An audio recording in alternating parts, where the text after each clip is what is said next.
What if the life of a sleepless millionaire, broken by grief, hardened by silence, was rewritten forever by a 5-year-old girl clutching 12 crumpled dollars for a bottle of milk? If stories of redemption, justice, and unexpected family touch your heart, please like and subscribe so you can stay with us until the very last chapter of this journey. The streets of Brooklyn in winter never truly sleep. Bedford Avenue glowed under harsh neon lights, half alive with the hum of passing cars, half dead with the weight of shadows leaning against boarded storefronts. A pale moon hung low over the East River, casting the kind of light that made the city look cold even when the air already pierced through coats and skin. Inside Health Plus, a 24-hour pharmacy on the corner, the fluorescent bulbs hummed with a tired buzz. The shelves were lined with boxes of cough syrup and painkillers, rows of baby formula locked behind clear plastic panels. At the register stood Mike Sullivan, the night shift pharmacy technician, his uniform shirt half untucked, his eyes sharp with the boredom of a man who despised the people who shuffled through his line. The doorbell chimed. A little girl stepped inside, holding the door open with her thin shoulder as she carried a bundled baby against her chest. She could not have been more than 5. Her hair, a faded chestnut, clung to her cheeks in soft tangles. The baby's small hand reached blindly for warmth from her coat. She walked up to the counter on trembling legs, placed 12 wrinkled dollar bills on the counter, and whispered, "I need the Similac. The blue one, please. My brother, he's hungry." Mike looked down at the money, then at the girl. His lip curled with disdain. He picked up one of the bills, rubbed it between his fingers, and let it fall back to the counter like it was contaminated. "That formula is $14.99, he said. "You're short." The girl clutched her brother tighter. "Please, mister, it's all I have." Mike leaned across the counter, his voice dripping with cruelty. "If your family can't even afford a bottle of milk, then kids like you are nothing but a burden to society. You hear me? A burden." Her eyes welled with tears. She pressed her face against the baby's head, whispering something only he could hear. But her small shoulders shook under the weight of humiliation, of fear, of the cold world pressing in. That was the moment a voice cut through the silence like a blade. "Enough!" The sound came from behind, deep and steady, carrying the authority of someone who wasn't used to being ignored. Mike turned, and the girl looked up too. Standing a few feet away was a tall man in a dark wool coat, his black hair touched with gray at the temples, his face stern but not cruel. His name was Ethan Morgan. To the world, he was a CEO whose signature could move billions on Wall Street. To himself, he was a widower who hadn't slept through a single night in the 4 years since the accident took his wife and daughter. He stepped forward, his gaze locked on Mike, then shifted to the girl. Something flickered in his eyes, a fracture in the armor he had built around his grief. "How much is the formula?" Ethan asked, though he already knew. Mike stammered. $14.99. Ethan reached into his wallet, pulled out a card, and slid it across the counter. "Add diapers, fever reducer, and give her a spare blanket from the stockroom. I'll pay for all of it." The register beeped, the receipt printed. Mike scowled but obeyed. Ethan signed without hesitation, tearing the slip from the machine and tucking it into his pocket. Then he knelt down so he was eye level with the girl. "What's your name?" he asked gently. She sniffled, still clutching her brother. "Lily. Lily Carter. And this is Noah." Ethan nodded slowly as though memorizing the names. "Lily and Noah. You did the right thing coming here tonight." For the first time, a fragile smile tugged at her lips.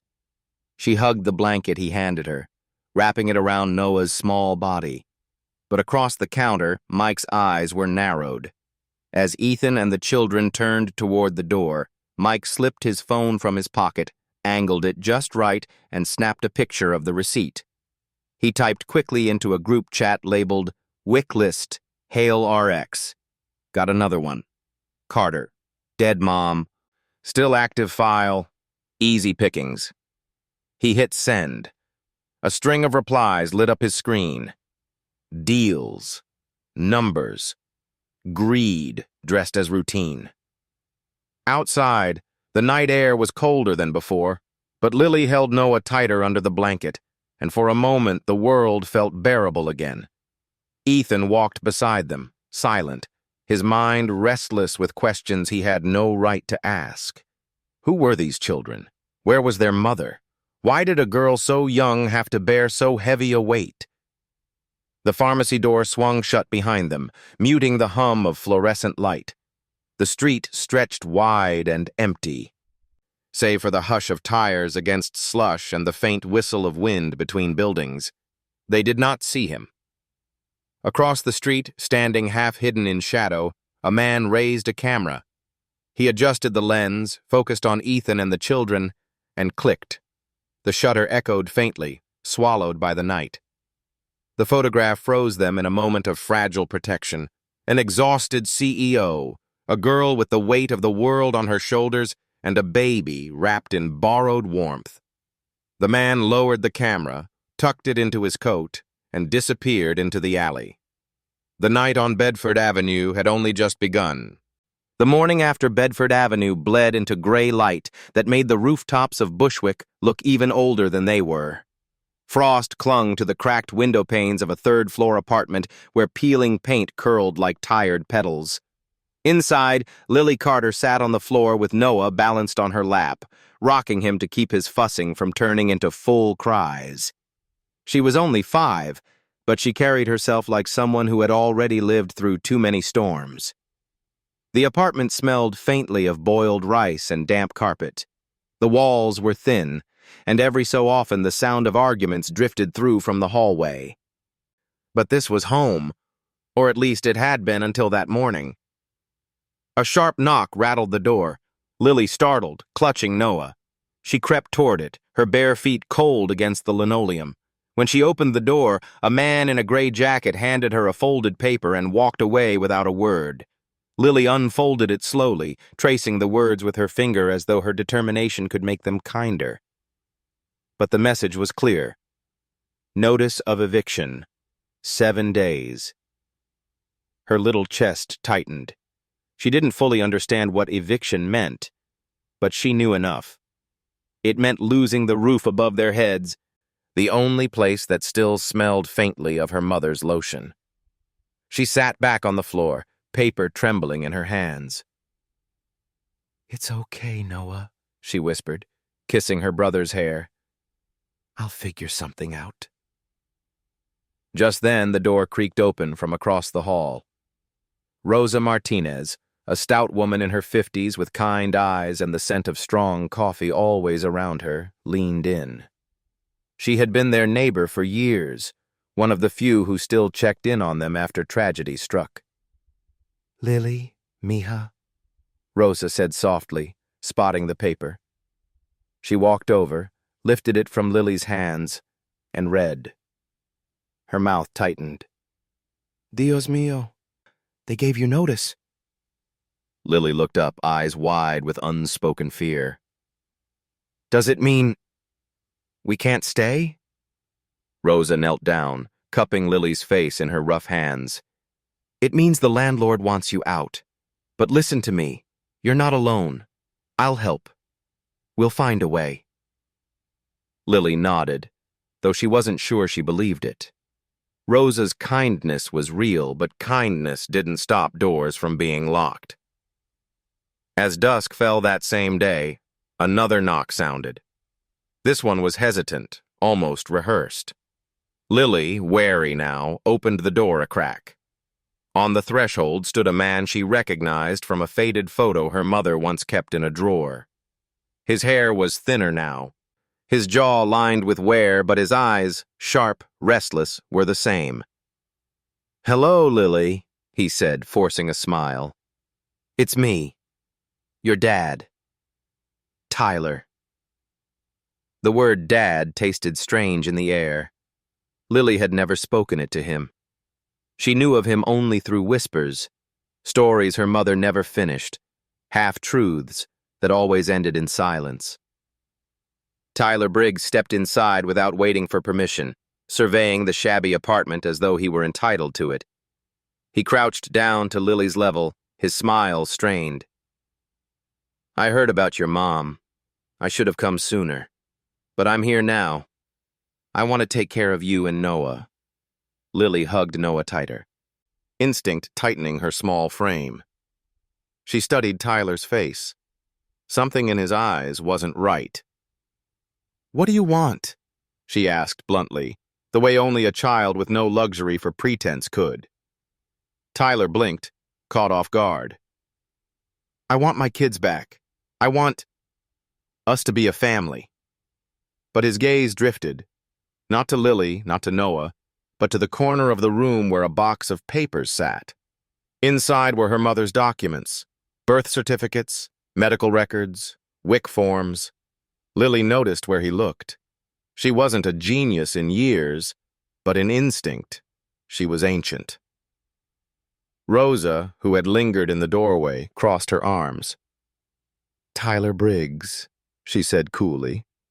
"You left them years ago. Now you want to come back? Why?" He straightened, smoothing his shirt. "They're my children. I have rights." "You have motives," Rosa shot back. Lily, voice trembling but firm, said, "You can't have Mommy's papers. They're ours." Tyler's smile cracked. "Lily, sweetheart, you don't understand. Those papers, they'll help me fix things. Without them, you'll lose everything. Give them to me, and I'll make sure you're safe." The door opened again. This time it was Ethan Morgan, tall and steady, carrying a bag of groceries he had insisted on dropping off after the night before. He stopped short, reading the tension in the room. "Everything all right here?" His voice was calm, but there was steel beneath it. Tyler bristled. "Who are you?" "A friend," Ethan replied evenly. His eyes flicked to Lily, who was clutching Noah and staring at him with something close to relief. Tyler smirked, though it didn't reach his eyes. "Well, friend, this is between me and my kids. You don't belong here." Ethan set the groceries down and stepped forward, his presence filling the small apartment. "Funny, because I don't see you belonging here either. Not after all this time." For a moment, silence pressed like a held breath. Then Tyler sneered, backing toward the door. "Fine. Keep your secrets. But I'll be back. And when I do, the court will be on my side." He left, the door slamming behind him. The walls seemed to shake with his threat. Lily's small body trembled. She looked at Ethan, eyes wide and frightened. "He's going to take us away." Ethan knelt down, placing a steady hand on her shoulder. "Not if I can help it." Rosa exhaled heavily, crossing herself. "That man is trouble. He didn't come for love, mija. He came for something else." Lily nodded, already knowing it was true. She held Noah tighter, whispering into his ear, "I won't let them take you." In the dim light of that Bushwick apartment, 3 lives hovered at the edge of an unseen war. Papers, lies, and shadows of the past had stirred awake. And somewhere, deep inside Ethan Morgan's weary heart, a vow began to take root. He would not let the world devour these children. The wind that night screamed between the buildings of Bushwick like a restless ghost. Lily couldn't sleep. She sat upright on the worn couch, Noah's small body curled against her chest, his breath uneven with the lingering rattle of a cold. The eviction notice still lay on the table, edges curling, words heavy. She traced the letters with her finger, whispering them under her breath like an incantation she hoped might change. 7 days. 7 days until the walls that still held her mother's scent would no longer be hers. Rosa had left a pot of soup on the stove before going back to her own apartment. Ethan had stopped by earlier, bringing warm clothes and another blanket. But what Lily remembered most was his eyes, steady, firm, yet heavy with something unspoken. He carried secrets of his own, just as she carried fears too large for her age. By morning, Ethan returned. He knocked softly before stepping inside, his tall frame nearly filling the doorway. He carried with him a folder of papers, his jaw set. "Lily," he said gently, "I need to show you something." He spread the papers across the small table. Copies of the lease her mother had signed shimmered under the weak sunlight. Ethan pointed to a place near the signature line. "Do you see this?" Lily leaned closer, squinting. The letters of her mother's name were neat, but the notary stamp was blurred, smudged in a way that felt wrong even to a child. "This seal," Ethan explained, "it's not real. It was forged. Which means the landlord has been running a scam. If your mother's lease wasn't valid, he can throw you out whenever he wants and profit from the next desperate family." Lily's eyes widened. "So, even if Mommy paid, it didn't matter?" Ethan nodded grimly. "I'm afraid so." Her hands tightened around Noah. "That's not fair." "No, it isn't," Ethan agreed. "And that's why we're going to fight back. But you need to be careful. There are people who want those papers, and not for good reasons." As if conjured by his warning, the knock came again that afternoon. Harder, sharper. Lily opened the door a crack, and there stood Tyler Briggs, eyes darting, smile forced. "Hello again, sweetheart," he said, too smoothly. "I was thinking about last night. Maybe I came on too strong. I really want what's best for you and your brother." Lily held the door tight, her chin raised. "Mommy never wanted you here." Tyler's smile faltered, but he leaned closer. "Your mommy isn't here anymore. It's just me now. And if you don't let me help, the courts will." Ethan appeared behind Lily, his voice low but strong. "That's enough." Tyler straightened, squaring his shoulders against Ethan. "You again. What is this? Some kind of hero act? These are my children." "They're not possessions," Ethan said evenly. "And you have no right to barge in here demanding documents you abandoned years ago." "I have rights," Tyler snapped. His gaze darted to the box of papers on the table. "Those birth certificates, those forms, they belong to me." Lily stepped in front of the box, her small frame trembling but defiant. "No, they belong to Mommy. And Mommy left them for us."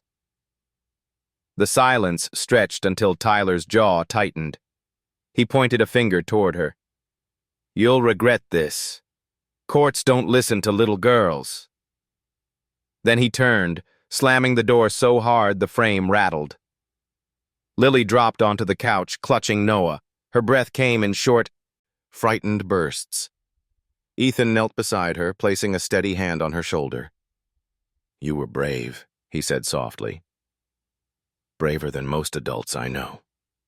Her eyes brimmed. "He's going to come back. He'll take us away." Ethan's voice held a quiet fire.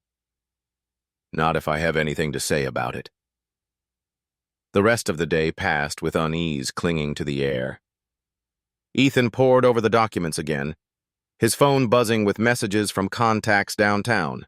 Lawyers, investigators, old allies from the corporate world who owed him favors.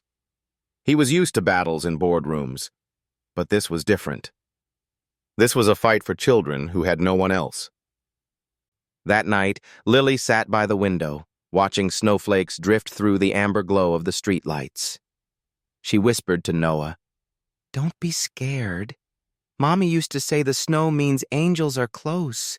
Maybe they're watching us." Behind her, Ethan overheard. His throat tightened. For years he had lived in silence, haunted by the memory of his wife and daughter. But hearing Lily's small voice, clinging to hope in a world intent on taking it from her, something inside him began to shift. The fear of family, his own broken one and the fragile one before him, pressed hard against his chest. Yet beneath that fear was something else, the beginning of resolve.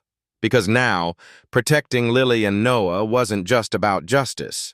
It was about redemption. And Ethan Morgan was a man who, once committed, never lost a fight. New York woke differently on 42nd Street. The city's pulse quickened with the rush of commuters spilling from Grand Central, shoes clicking against marble, the smell of roasted beans and bagels rising from street vendors. Amid the chaos, Morning Brew Cafe sat tucked between a bookstore and a flower stand, its glass windows fogged by warmth within. Ethan Morgan had chosen this place deliberately. He needed neutral ground, a space less intimidating than his midtown office towers. Lily, holding Noah's tiny hand as he wobbled with toddler steps, looked around with wide-eyed wonder at the polished counters and brass light fixtures. She had never been inside such a cafe, where people sipped coffee from porcelain mugs instead of paper cups and read newspapers spread across oak tables. "Stay close to me," Ethan murmured. He carried a leather folio under his arm, papers he intended to review with a contact. But his eyes were also scanning the room, habit from years of corporate battles where alliances shifted like shadows. At the counter stood Gary Mitchell, the cafe's manager. His broad shoulders filled his pressed shirt, and his smile was as smooth as the polished counter. He greeted Ethan warmly, though his eyes lingered too long on the children. "Mr. Morgan," Gary said. "Didn't expect to see you here. Can I get your usual?" Ethan nodded. "2 coffees and a hot chocolate." He looked down at Lily. "With extra whipped cream." Her eyes sparkled just for a moment. She hugged Noah closer as they slid into a corner booth. While they waited, Ethan opened the folio and spread out the documents. "Lily," he said quietly, "I need you to hold on to these for me. They're important." She nodded solemnly, slipping the envelope into her small backpack. She didn't know all the words, lease agreements, notary stamps, forged signatures, but she understood they were dangerous, that people wanted them for reasons she couldn't trust. Gary returned with the drinks, setting them down with exaggerated politeness. Yet Ethan noticed how his eyes flicked toward the backpack, his smile tight. "Cute kids," Gary said casually. "They yours?" Ethan met his gaze, unflinching. "They're under my protection." Something unreadable crossed Gary's face, but he said nothing more. He retreated to the counter, where a man in a dark coat had just entered. Ethan's instincts sharpened. The man didn't order anything. Instead, Gary leaned across the counter, whispering to him. Their heads bent close, words muffled. A quick glance toward Ethan's table confirmed his suspicion. This wasn't idle conversation. Lily, oblivious, had pulled a small folder from her backpack, papers she had been too curious not to peek at. One slipped loose and slid across the floor, stopping at Ethan's feet. He bent to pick it up, his breath catching. It wasn't just a forged lease. It was a financial record bearing the stamp of Hale RX, the company rumored to be exploiting WIS and EBT vouchers across boroughs. He had heard whispers in corporate circles, rumors of data laundering through pharmacies, but to see the seal here, in the hands of a 5-year-old girl, it confirmed his worst suspicions. "Lily," Ethan said sharply, sliding the paper back into the folder. "Keep these hidden. No one else can see them." Her eyes widened, sensing his urgency.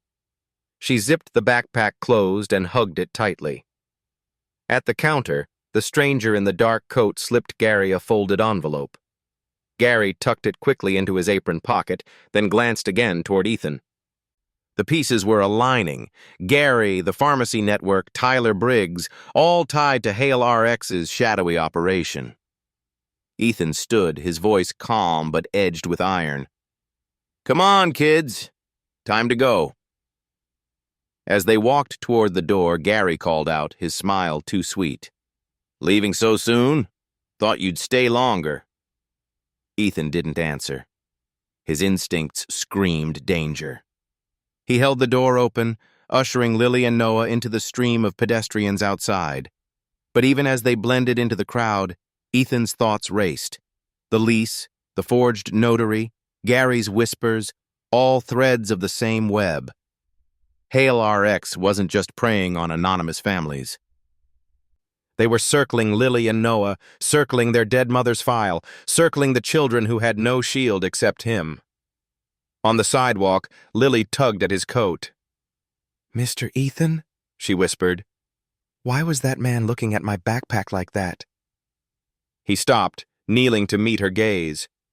Her eyes were too knowing for her age, too aware of dangers that should never fall on a child. "Because," Ethan said softly, "what you carry is powerful, and powerful people will try to take it. But you're not alone anymore. I won't let them touch you." Her lip trembled, but she nodded. "I'll keep it safe." "For Mommy."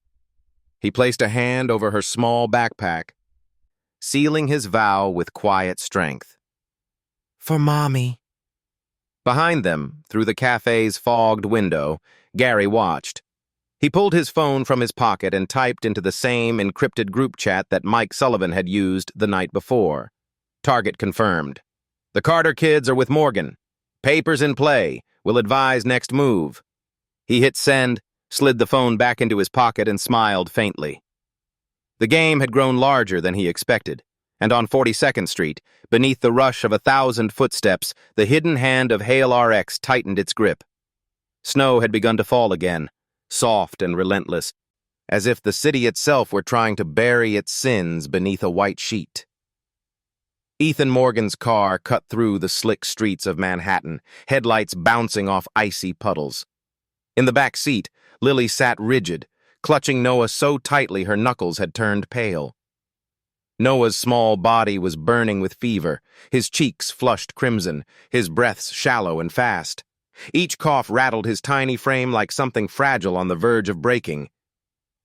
"Stay with me, buddy," Ethan muttered under his breath, though his words were aimed as much at himself as the child. He remembered too clearly the night his own daughter's fever had spiked. The helplessness, the sirens, the sterile white of hospital lights that ended in silence. His grip on the steering wheel tightened. Not again. Not this time. By the time they reached NYU Langone Medical Center, Lily was nearly in tears. The revolving doors whooshed open into the glaring brightness of the emergency room. Nurses hurried past, clipboards in hand. Stretchers wheeled through double doors. The place throbbed with urgency, with the raw energy of lives being held by threads. Ethan strode to the reception desk. "Infant, 8 months, high fever, possible respiratory infection," he said in a clipped voice. His old habits from boardrooms, the ability to command attention, came out sharp and unyielding. The nurse behind the desk glanced up, professional but calm. "Name?" Ethan hesitated. He looked down at Lily, who held Noah's small hand. "Carter. Noah Carter." Within minutes, they were ushered into an exam room. A young resident entered, stethoscope swinging, eyes scanning the chart. "Temperature's at 103. We'll need labs and fluids. Let's get him on acetaminophen, 10 milligrams per kilo." "Not ibuprofen?" Lily piped up suddenly, her voice trembling but firm. "He's only 8 months. Mommy said ibuprofen's not safe for babies under 6 months, and he hasn't had food since morning. His stomach's empty. Acetaminophen first." The room went silent. The resident blinked, surprised. Ethan looked at Lily, stunned. She was right. The precision of her correction wasn't guesswork. It was knowledge, inherited from her late mother's whispered instructions, absorbed like oxygen. The resident cleared his throat. She's correct. Acetaminophen only. I'll update the order. He hurried out. Ethan knelt beside Lily, brushing a strand of hair from her tear-streaked face. How did you know that? She sniffled, hugging Noah. Mommy used to tell me everything. She said I had to remember because she might not always be here. Her eyes glistened. So I remembered. Ethan's chest ached. This little girl was carrying not only her brother, but the memory of a mother stolen too soon. Moments later, a nurse entered with the medication. Noah whimpered but swallowed the dose, his tiny hands clinging to Lily's shirt. Slowly, his fever began to break. Relief washed over the room like a fragile tide. But danger has a way of following shadows. From the corner of the hallway, Mike Sullivan lingered in a white coat that wasn't his. He had slipped in unnoticed, blending with staff. His eyes flicked to the chart at the foot of Noah's bed, scanning the details. Name, date of birth, insurance status, vulnerabilities. He smirked, snapping a photo on his phone before tucking it away. When Ethan stepped into the hall to take a call from a prosecutor he trusted, Mike moved closer, pretending to check a monitor. Lily spotted him instantly. Her small body stiffened. You, she whispered, recognizing the man who had humiliated her at the pharmacy. Mike's grin was oily. Well, you again. Looks like your brother's information will be useful after all. Lily clutched Noah tighter, her voice rising. Stay away from us! The commotion drew Ethan back instantly. He shoved through the door, eyes narrowing. What are you doing here? Mike raised his hands in mock innocence. Just checking on a patient, nothing to worry about. Ethan stepped forward, blocking him. You don't work here. Get out! Before Mike could answer, hospital security appeared, alerted by the nurse at the desk. Ethan's voice was icy steel. Escort him out, now. Mike sneered but complied, tossing one last glance at Lily's backpack. Then he was gone, swallowed by the bright chaos of the ER. Later, as Noah slept under the soft beep of monitors, a news bulletin flickered across the television mounted on the wall. Breaking! HaleRx investigation expands to Queens. Authorities suspect widespread fraud involving government assistance programs for low-income families. Sources report forged documents and stolen identities used to siphon millions in benefits. Ethan stared at the screen, jaw tightening. The pieces were aligning too clearly now. HaleRx wasn't just a whisper in backrooms. It was a predator sinking teeth into the city's most vulnerable. And Lily and Noah were caught at its center. Lily followed his gaze, her small hand finding his. Mr. Ethan, she whispered. Are we in trouble? He turned to her, his face softening despite the storm in his chest. No, Lily, you're not in trouble. But the people who hurt families like yours, they're in trouble now. And I'll make sure of it. Her eyes searched his, as if weighing whether promises could be trusted. Then she nodded, curling beside him on the chair. For the first time in days, she closed her eyes and let herself drift, trusting that someone was finally standing guard. Outside, snow continued to fall, blanketing the city in fragile quiet. But beneath the calm, the storm of HaleRx was gathering force. The stone facade of Kings County Family Court loomed gray against the pale sky, its steps slick with melted snow. Inside, the corridors smelled faintly of coffee, old paper, and nerves. Families clustered in wooden benches, lawyers barked into phones, and the echo of heels struck marble floors with restless rhythm. For Ethan Morgan, walking into the courthouse felt stranger than any boardroom he had ever conquered.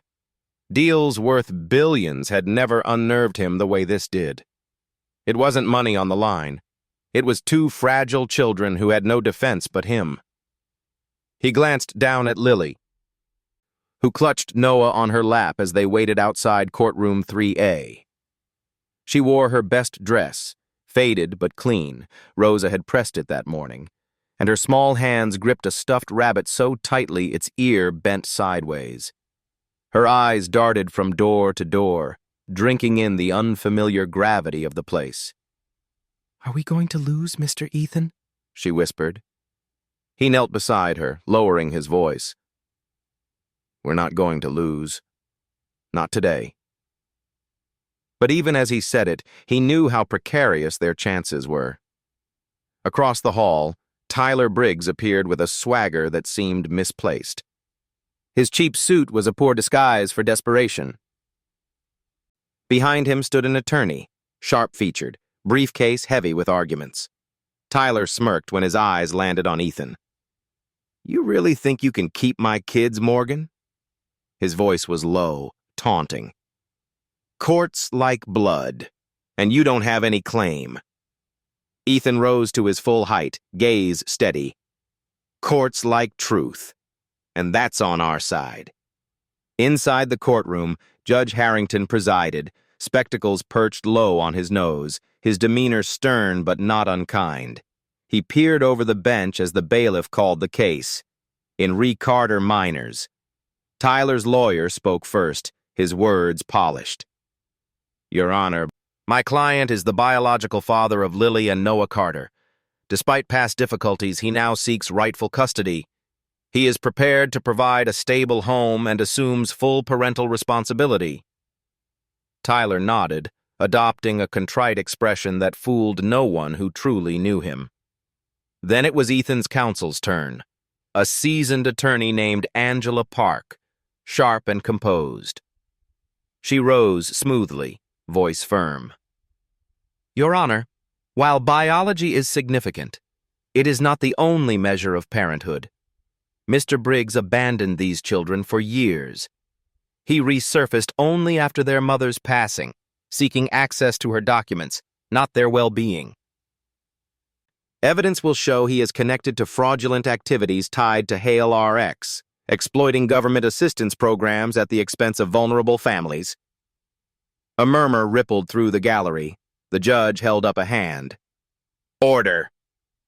Angela continued, laying exhibits on the table. Copies of forged leases, screenshots of the WIC list, Hale RX group chat leaked by an anonymous whistleblower. On the screen, the judge read Tyler's name alongside others, Mike Sullivan, Gary Mitchell, each tied to the scheme. Tyler shifted uncomfortably, his attorney whispering furiously. But the turning point came when Judge Harrington leaned forward and said, I will hear from the child. The courtroom hushed. Lily's eyes widened. She looked at Ethan, fear flickering. He squeezed her hand gently. Just tell the truth, he whispered. The bailiff lifted her onto the witness chair, her legs dangling above the floor. The microphone seemed enormous in front of her. State your name, the clerk prompted. Lily Carter, she said softly, but her voice carried. The judge's eyes softened. Lily, do you understand why you're here today? She nodded. Because someone wants to take me and Noah away. And who is that? She glanced at Tyler, then looked back at the judge. That man. He says he's my dad. But he wasn't there when Mommy was sick. He wasn't there when Noah was born. He only came when he wanted Mommy's papers. Her words were simple, but the truth rang louder than any lawyer's argument. Tyler's lawyer objected, but the judge overruled. Let her continue. Lily clutched her stuffed rabbit tighter. Mommy said family means someone who stays. Mr. Ethan stayed. He bought Noah's milk when we had no money. He brought us here. He makes sure we're not scared. That's family. Silence blanketed the courtroom. Even the stenographer paused, blinking back emotion. Angela seized the moment. Your Honor, I submit that the best interest of the children lies not in biology alone, but in protection, stability, and care. Mr. Morgan has provided that when Mr. Briggs would not. The judge leaned back, his face unreadable. After a long pause, he spoke. Given the credible testimony of the minor and the evidence presented, this court issues a temporary emergency guardianship to Mr. Ethan Morgan for 7 days, pending further review. The gavel struck. Court adjourned. Relief washed through Ethan like a tide. He turned to Lily, who was climbing down from the chair, her rabbit clutched close. Her face was pale but resolute. You were incredible, Ethan whispered as he lifted her into his arms. She buried her face against his shoulder. Did I do good? You did more than good. You told the truth. And the truth matters. Tyler stormed out, fury twisting his face. He shoved past reporters waiting at the courthouse doors, barking threats about appeals. But Ethan knew the tide had turned. Tyler had underestimated the strength of a child's honesty. Outside, snowflakes drifted gently onto the courthouse steps. Lily reached out her hand, catching one before it melted. She looked up at Ethan, eyes shining. For 7 days, she whispered. We get to be a family. Ethan's throat tightened.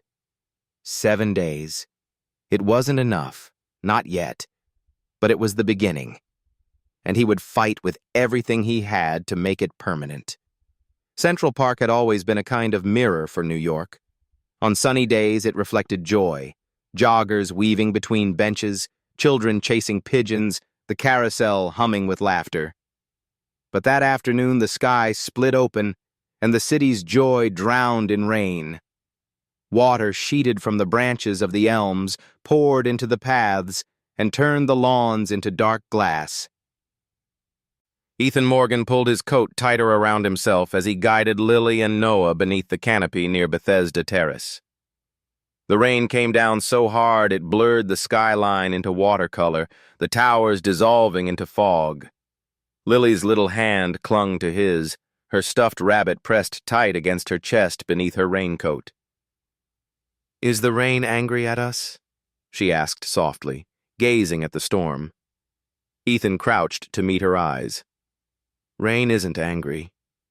Sometimes the sky just needs to cry, the way people do.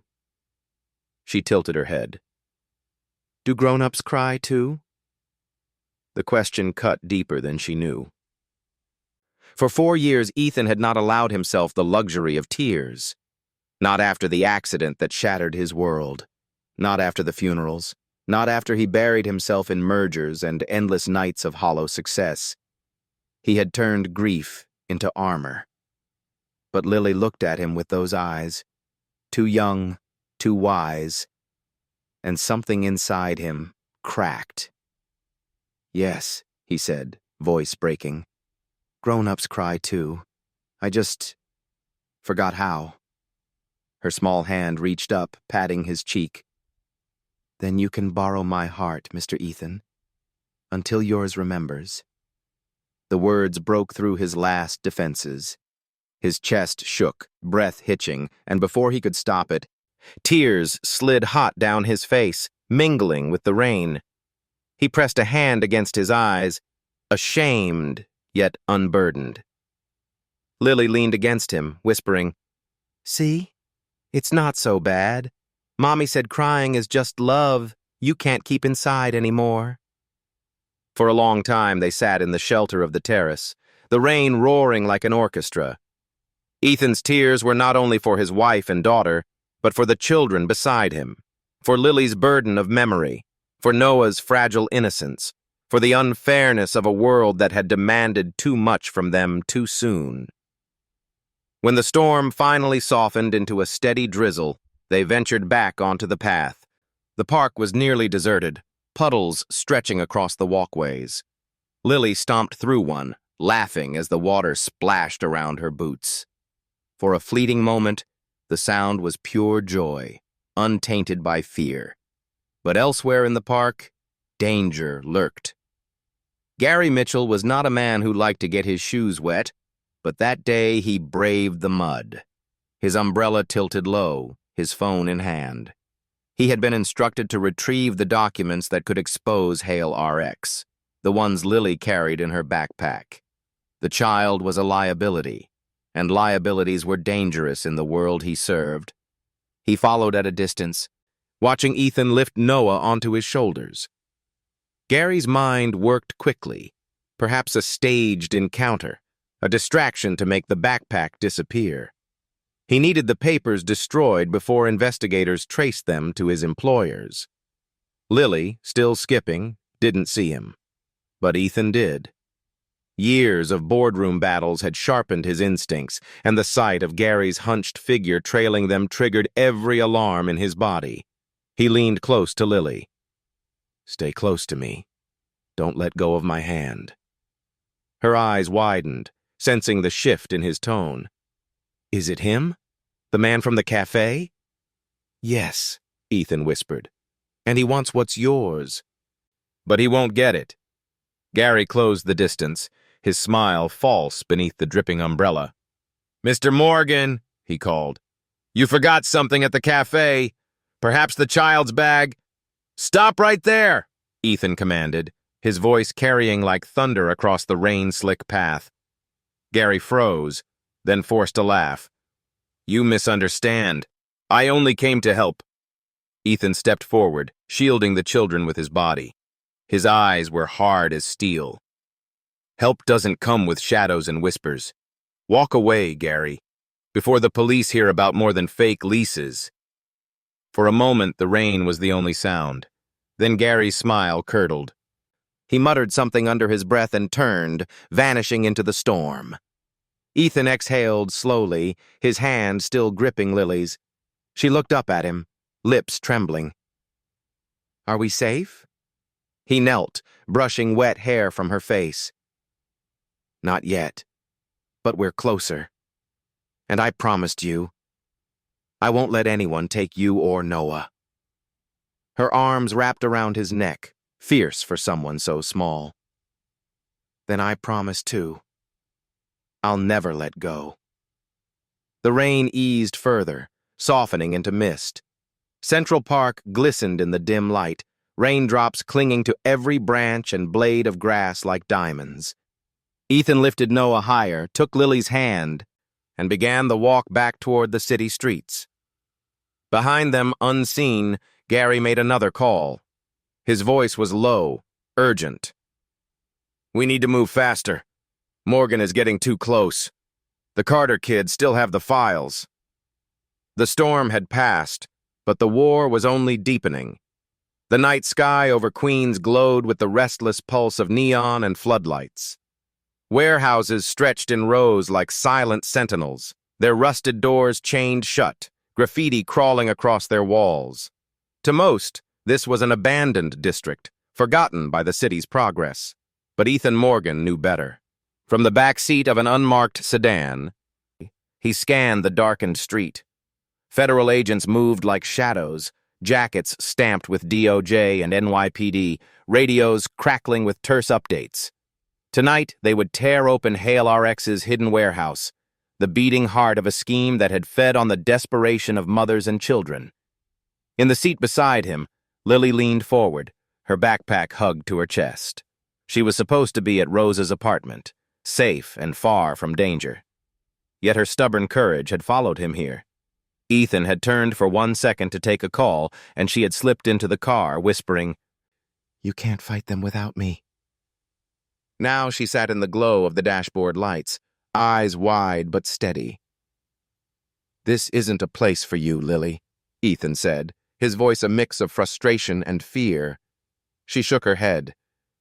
"Mommy always said I was stronger than I look. And I remember things. Maybe I can help." Before Ethan could answer, an agent tapped on the window. "Mr. Morgan, it's time."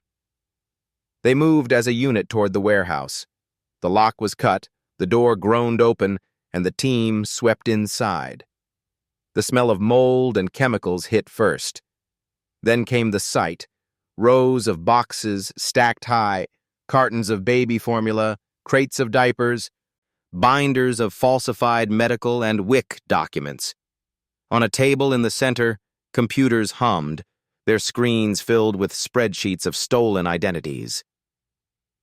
"This is it," an agent muttered. "This is the whole operation." Ethan scanned the room, his eyes narrowing.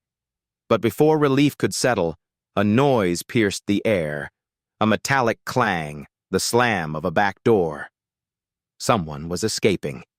"Stay with the agents," Ethan ordered, but Lily had already darted toward the sound. "Lily!" he shouted, chasing after her. She slipped through the narrow hallway, her small frame weaving between crates. At the end of the corridor stood a man she recognized, Gary Mitchell. His face twisted when he saw her, panic and fury colliding. "You shouldn't be here," he hissed, grabbing at a USB drive on the table. "This isn't your world."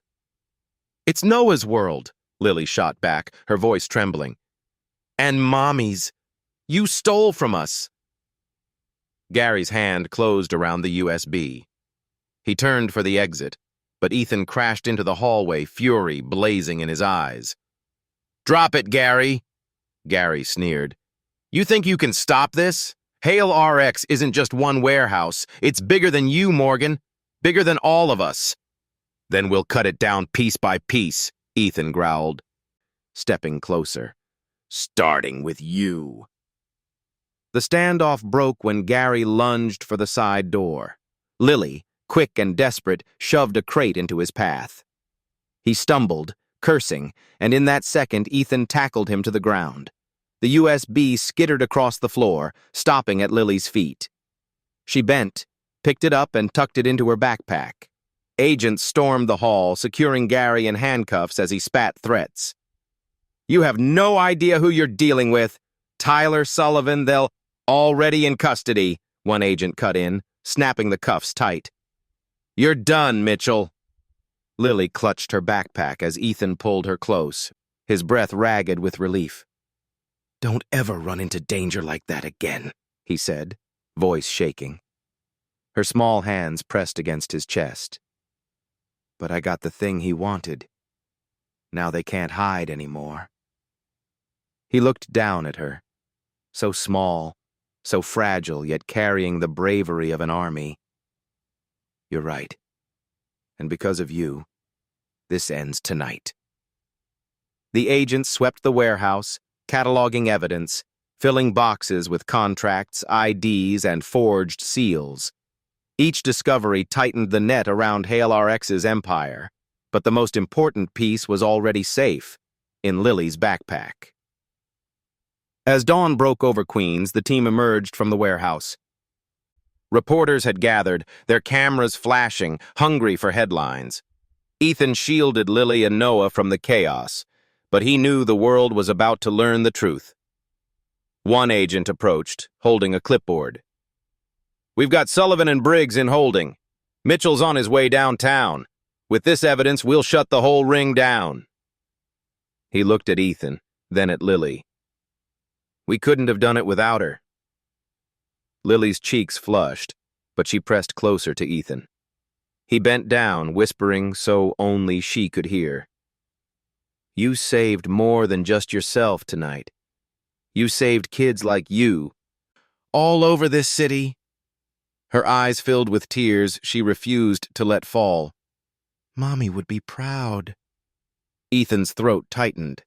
He placed a hand on her shoulder, steady as a vow. "So am I." The rising sun painted the skyline gold, casting long shadows across the street. The raid was over, but the fight was not. Ahead lay courtrooms, rulings, and battles for guardianship. Yet for the first time since that night on Bedford Avenue, hope felt tangible, like light breaking through storm clouds, and in the arms of a weary millionaire and the heart of a child who refused to be broken. A new kind of family was being forged. The wooden benches of Kings County Family Court creaked under the weight of anticipation. The case that had started as a quiet custody dispute had now become a matter of public record.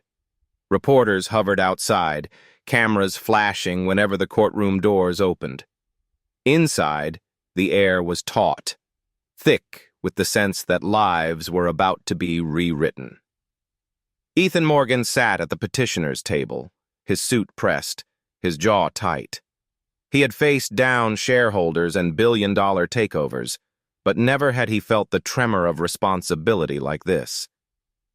Beside him, Lily sat upright on her chair, Noah in Rose's lap a few rows behind.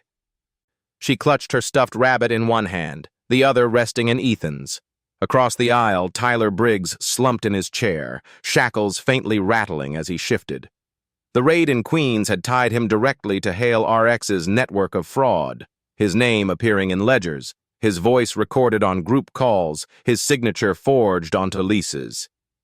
He looked smaller now, stripped of the swagger he'd once worn like armor.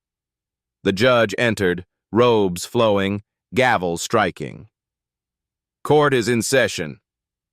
Angela Park, Ethan's attorney, rose first. Her voice was steady, carrying the rhythm of truth. Your Honor, the evidence is clear. Mr. Briggs abandoned these children for years. He reappeared only to exploit them, their documents, and the memory of their deceased mother. Hale RX's collapse last week revealed Mr. Briggs' active participation in fraud schemes targeting families exactly like Lily and Noah.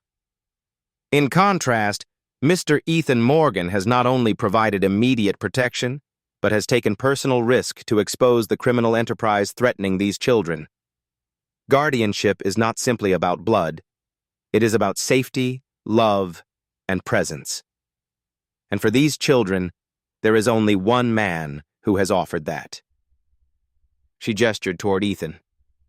Lily's small fingers squeezed his. The judge nodded gravely. Mr. Briggs, do you wish to make a statement? Tyler's lawyer nudged him, but Tyler only muttered, They're my kids. Blood doesn't lie. The judge's eyes hardened. Nor does abandonment. He turned his gaze toward Lily. Miss Carter, you spoke to this court once before. Would you like to say anything today? The courtroom held its breath as Lily stood on the wooden step stool, microphone adjusted to her height. Her voice was soft but clear. I don't know much about laws, she began, but I know about staying. My mommy used to say family means someone who doesn't leave when things get hard. Mr. Ethan stayed. He held Noah when he cried. He bought milk when we had none. He listens when I talk, even about little things. He makes us feel safe. That's what family is. Her words hung in the silence, fragile and powerful. Ethan blinked hard, steadying himself against the tide of emotion. The judge exhaled slowly, the weight of decision clear on his shoulders. He adjusted his glasses, and with the gavel poised, spoke the words that would change everything. This court hereby terminates the parental rights of Tyler Briggs. Custody and guardianship of Lily Carter and Noah Carter are awarded permanently to Ethan Morgan. Effective immediately, the children shall be known legally as Lily Carter Morgan and Noah Carter Morgan. The gavel struck, final and resonant. The courtroom erupted, not with chaos, but with an audible exhale of relief. Rosa clapped her hands together, tears streaming. Angela smiled, professional but triumphant. Reporters scribbled furiously, already shaping headlines. CEO adopts orphans after exposing fraud ring. Ethan knelt to Lily's level, his voice husky. It's official. You and Noah are Morgans now. My family. Lily's eyes shimmered with tears she had tried to hold back. Does that mean we have a forever home? He nodded, pulling her into his arms. Forever and always. The next week was a blur of moving boxes, signatures, and quiet joy. Ethan's penthouse on the Upper East Side, once silent as a tomb, filled with the clatter of small footsteps and the laughter of a baby learning to toddle. The living room transformed. Where there had once been only sleek furniture and glass, now stood a playmat, scattered blocks, and a crib by the window. Ethan found himself stepping over toys on his way to late-night calls, smiling instead of cursing. One evening, Lily padded into his study in pajamas patterned with stars. She carried a crayon drawing and placed it carefully on his desk. It was a house with 3 figures drawn in bold strokes: a tall man, a small girl, and a baby with arms raised to the sky. Above them, in bright red letters, she had written, "Our family." Ethan stared at the paper for a long moment. Then he lifted Lily into his lap, pressing his forehead to hers. "This is the best contract I've ever signed," he whispered. Life was not perfect. There were still nightmares. Lily waking at night, crying for her mother. Ethan jolting from sleep with memories of the family he had lost. But now, when the shadows came, they weren't alone. Rosa stopped by often, bringing warm meals and fussing over Noah. Angela sent updates as the Hale RX trials advanced, each headline confirming that the empire of fraud was crumbling.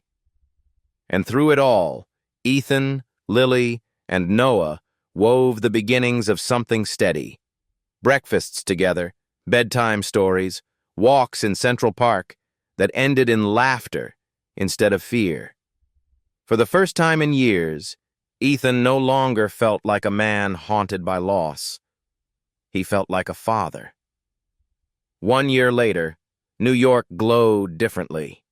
The skyline still pierced the heavens, the subways still roared beneath the streets, but to Ethan Morgan, the city no longer felt like an echo chamber of grief. It felt alive again. It felt like family. On a crisp December evening, the marble steps of the New York Public Library were lit with lanterns and wreaths. Inside, the grand reading room had been transformed for a press conference. Long oak tables polished, microphones arranged beneath a carved ceiling that had watched generations pass. Reporters gathered, cameras flashing, their whispers bouncing off the arches. At the front stood Ethan, his once solitary figure now flanked by 2 children. Lily wore a red velvet dress, her hair tied back with a ribbon. Noah, now a sturdy toddler, clutched a small toy car, unaware of the solemnity around him. Angela Park adjusted the microphone. "Ladies and gentlemen, thank you for coming. Tonight is not about business. Tonight is about justice, hope, and the children who remind us of both. It is my honor to introduce Mr. Ethan Morgan." Ethan stepped forward. His tailored suit was immaculate, but his eyes carried something richer than wealth. Peace. He looked down at Lily, who gave him a nod of courage. He began. "1 year ago, on Bedford Avenue, I met a little girl carrying 12 crumpled dollars for a bottle of milk. Her name was Lily. She carried her brother in her arms, and the world treated her like a burden. But in truth, she was carrying a truth the rest of us had forgotten. That dignity belongs to every child, no matter how poor, no matter how unseen." The room stilled. Reporters leaned forward. Since that night, I have learned more about courage and resilience from Lily and Noah than I ever did in corporate boardrooms. I saw how predatory systems preyed on families like theirs, how networks like Hale RX profited from hunger. We fought that battle together, and we won. But battles don't end when the headlines fade. Hunger doesn't wait. Babies can't wait. He paused, his voice steady with conviction. That is why tonight, we are launching the Midnight Milk Fund, a foundation providing emergency support for baby formula, diapers, and medicine to families in crisis across America's cities. Because no mother should choose between rent and her child's next meal. And no child should stand at a counter, shamed for being hungry. Applause filled the hall, soft at first, then rising like thunder beneath the painted ceiling. Cameras flashed, capturing the moment.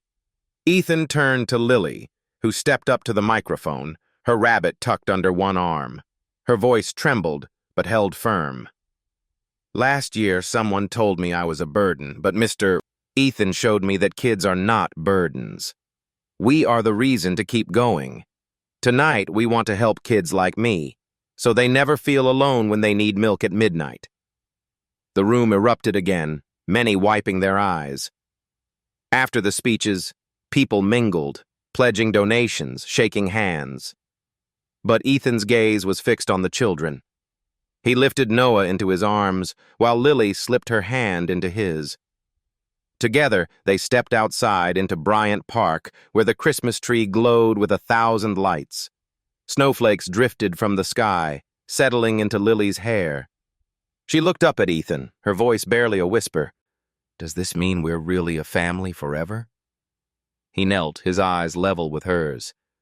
"Yes, Lily, forever. Not because of a judge or papers, because I love you. Because Noah and you gave me back my heart." Her eyes shimmered, tears catching the glow of the city. "Then can I call you Daddy now?" Ethan's chest broke open with warmth. He nodded, his voice unsteady. "Yes, sweetheart, you can." She threw her arms around his neck. "I love you, Daddy." He held her close, the snow falling around them, Noah laughing against his shoulder. For the first time in years, Ethan felt whole. As they walked through the park, the lights of New York burning bright against the winter sky, Lily looked up, her small hand still gripping his. "Because we're family, right?" "Yes," Ethan said, voice steady as the city around them. "We are family." And in that moment, beneath the glow of the city, with the world still spinning forward, one act of kindness from a sleepless night on Bedford Avenue had grown into a legacy of love, of healing, of light for countless children yet unseen. The city's lights reflected in Lily's eyes like stars. And for Ethan Morgan, they were no longer just lights. They were the proof that broken lives could be mended, that families could be found in the unlikeliest of places, and that love, once chosen, could outlast even the darkest of nights. Thank you for staying with us until the very end of this journey. From a single bottle of milk on Bedford Avenue to the lights of New York, we've seen how kindness can heal, protect, and build a family where none seemed possible. If this story touched your heart, please consider subscribing so you'll never miss the next tale of hope, justice, and unexpected family. Because sometimes one small act of love is enough to change everything.